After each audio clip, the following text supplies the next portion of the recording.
Hello there, a very warm welcome to all of you once again.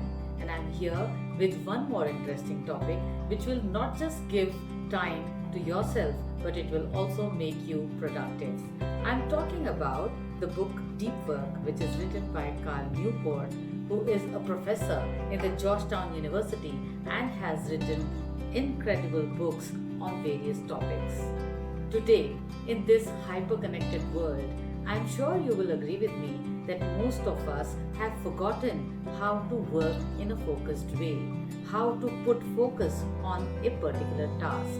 And what exactly has happened with all of us is we have also stopped prioritizing depth.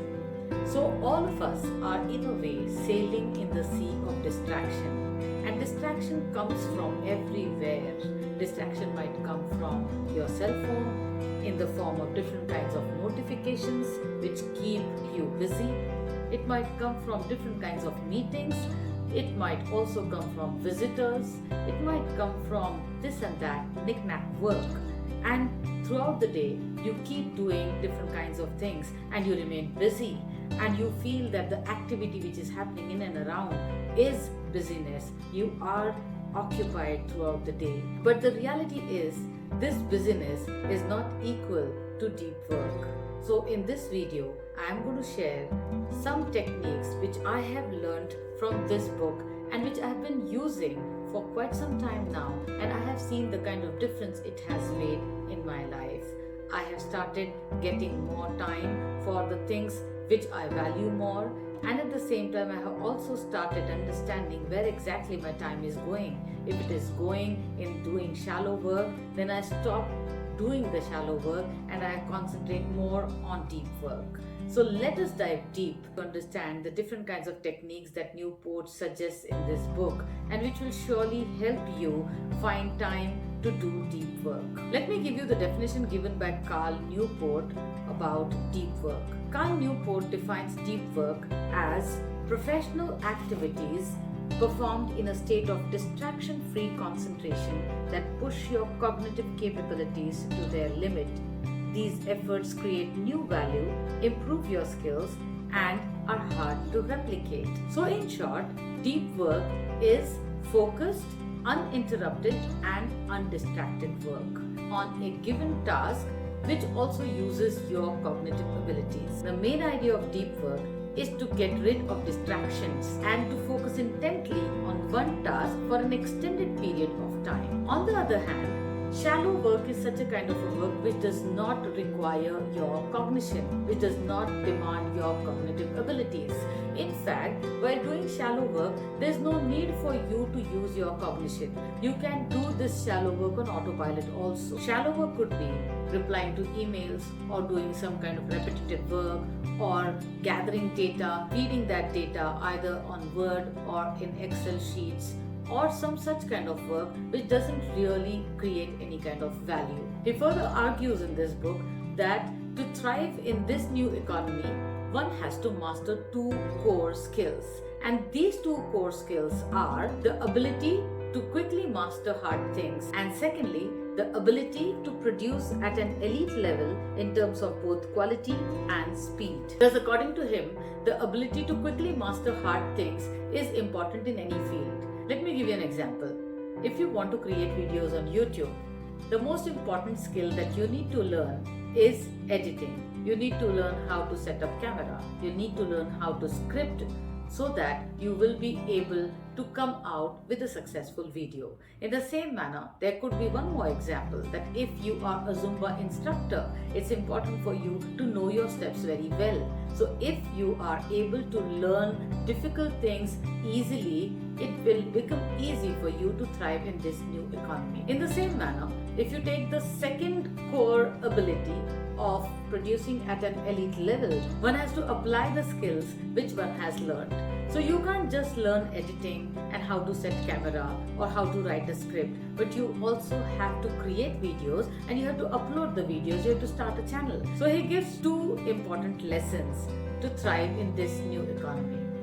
If you can't learn, you can't thrive. And if you don't produce, you don't thrive. So why are we talking about these two core abilities?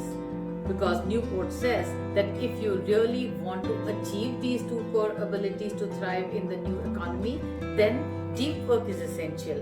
If you don't know how to do deep work, you will also not be able to be successful in achieving these two core abilities. Now let me tell you different ways that Newport suggests in this book which will make the deep work practice an integral part of your life. The first step to make deep work a part of your life is carve out time. Carve out dedicated time for deep work. Rather than doing deep work any time in your day, if you schedule time every day for deep work and you make it a ritual in your day, it will work. If you don't schedule a specific time for deep work, distractions might creep in from different corners and then you won't be able to control those distractions. So it is important that carve out a dedicated time for yourself when you will sit and do your deep work, and in that particular time you are not going to get distracted by anything which comes your way.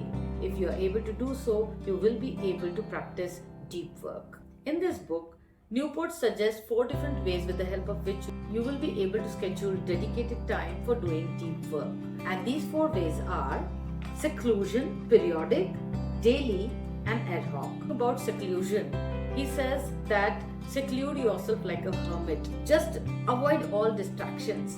Don't look at distractions at all. Don't look at any shallow work at all, and be secluded.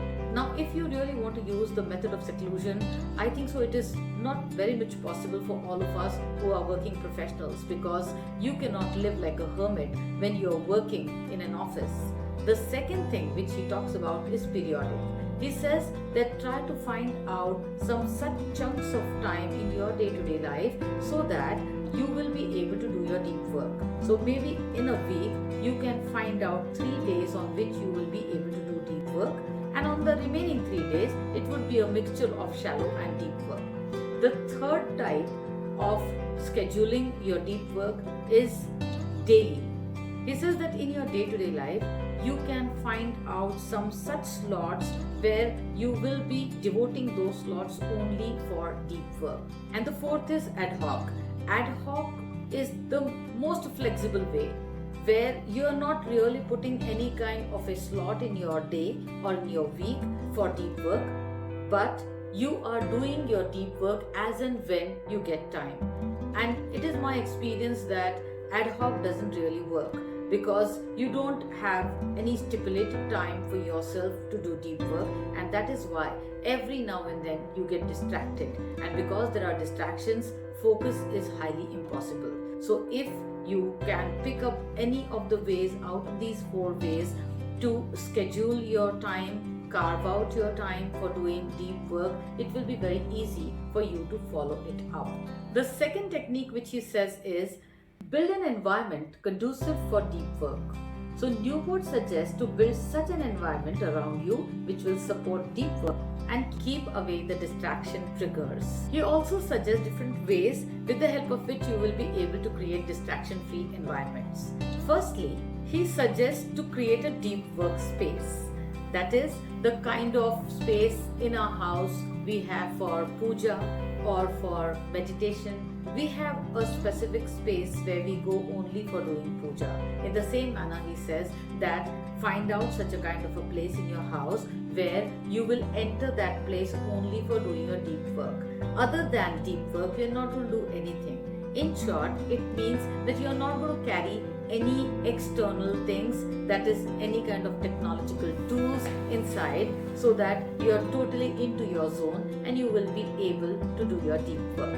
One more way which he suggests to build up your environment is collaborate with others. This is a very good idea. That is, you can also sit with someone who is also doing deep work, and together you can sit and do your deep work.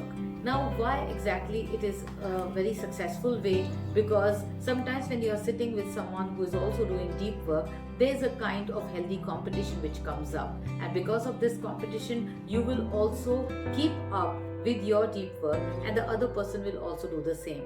So if it suits you, if it is possible for you, surely do that. Collaborate with the other person, sit with that person, and then see both of you successfully will be able to do deep work. The third thing which he suggests to build your environment is to get rid of all the distractions. Now, so many times you might have seen that whenever we work on our desk or wherever you want to work, maybe on your bed, you might have seen that there are so many things in and around that take your attention every time.